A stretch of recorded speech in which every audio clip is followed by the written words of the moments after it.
What is going on, guys? Today I just wanted to shoot this quick video talking about a three-fund portfolio that I think is really cool to implement if you want a passive approach to investing. This portfolio is geared towards growth, and it's geared towards income. So yeah, let's go ahead and take a look at it. It's a three-fund portfolio, like I mentioned: QQQ, ITOT, and QYLD. QQQ is the NASDAQ 100, has around 100 holdings of the best companies in the stock market. ITOT is a total stock market ETF. It has pretty much all the stocks in the stock market that's located in the United States.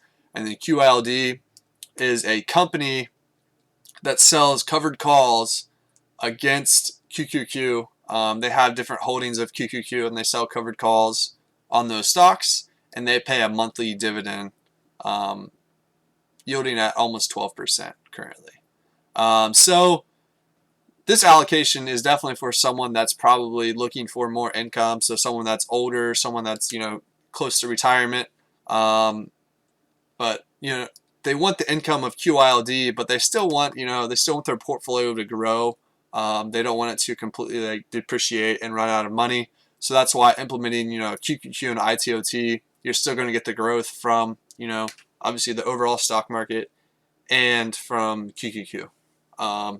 So with this current allocation, these numbers can definitely be modified. But let's go ahead and jump over to M1 Finance and pretty much see the breakdown over the last 5 years. So if you currently have the allocation of 50, 25, and 25,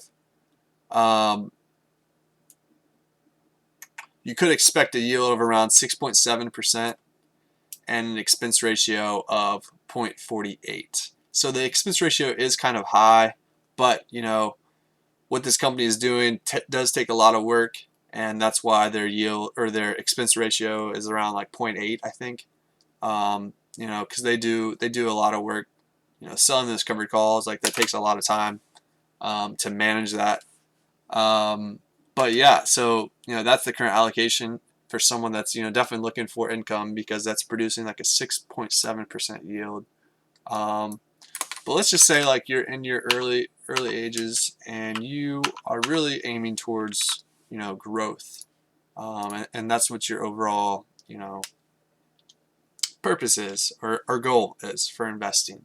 So if you change the allocation to 45% QQQ, 45% ITOT, and only 10% QYLD, the yield drops down a good bit, but you're still getting a healthy yield around 2.25%, and an expense ratio of 0.20, a little bit less than 0.20, 0.19, and then a 5-year return of 100%. So that's pretty good with the return there. Now, if you compare that to like a SPY over 5 years, it is beating that, and it does have a higher yield than the SPY does. The expense ratio is a little bit more, but you are holding three different ETFs. So yeah, that's that. Let's jump over to the Excel document. This is, like I said, the allocation was 25, 25, and 50. If you had a portfolio of $10,000, you could expect around $54 a month in dividend income. And then the yield, like I mentioned before, was around 6.59. If you had a $30,000 portfolio, it would be 164. 50,000 is around 274. 100,000 is around 548, almost 549. And then if you had a $400,000 portfolio at this current allocation, you could expect to see around a 2,100 dividend income per month. And then change this back over to the other allocation I mentioned, 45, 45, and 10. The yield is much lower, but you will get more growth with these two. Implementing this strategy, you're still going to get a nice, monthly income with it. Actually, this is the only monthly paying one, so you'd be receiving around $10 a month, and then every quarter, you would be getting quarter payments from these guys as well. $30,000 portfolio is around $57.